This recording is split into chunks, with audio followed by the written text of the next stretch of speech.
Potenza, and I have been part of the El Portal Theater and family for 20 years.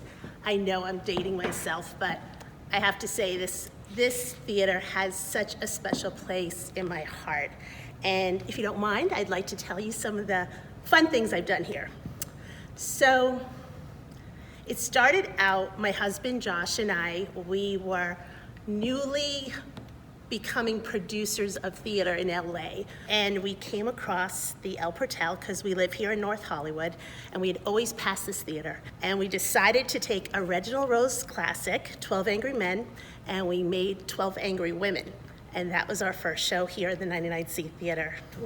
A couple of years later, we came across a good friend of ours who had written his own play, and it was called Safe, and he was from New York, and we said we would love to produce it. We've got the perfect theater.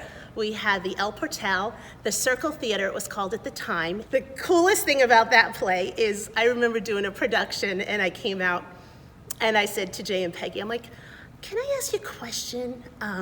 Josh and I both were like, are there any ghosts in this theater?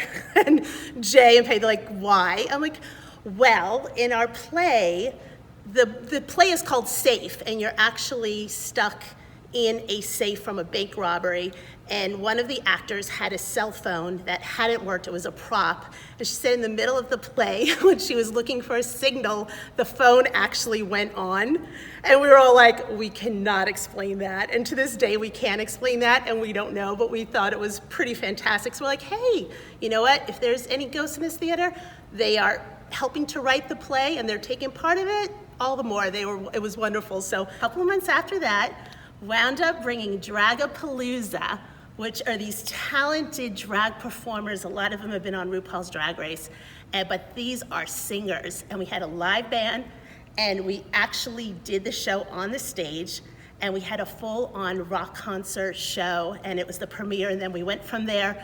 That was the first show was here. Then from there we launched, we wound up doing a tour of like 10 different locations around the country.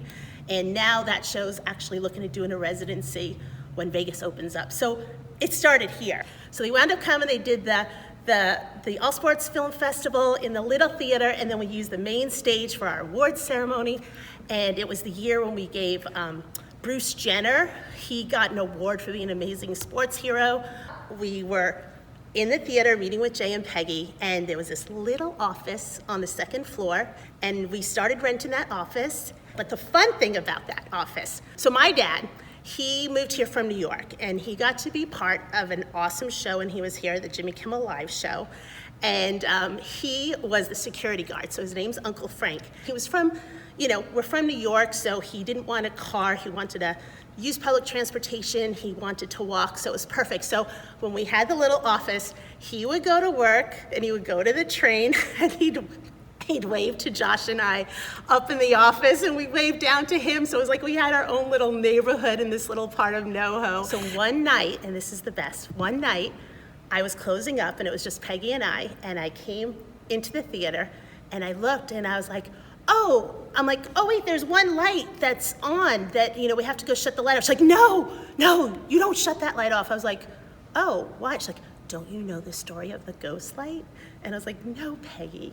And then she told me the story of the ghost light, which I'm sure she's gonna be telling you. And I was like, oh my God, I did not know.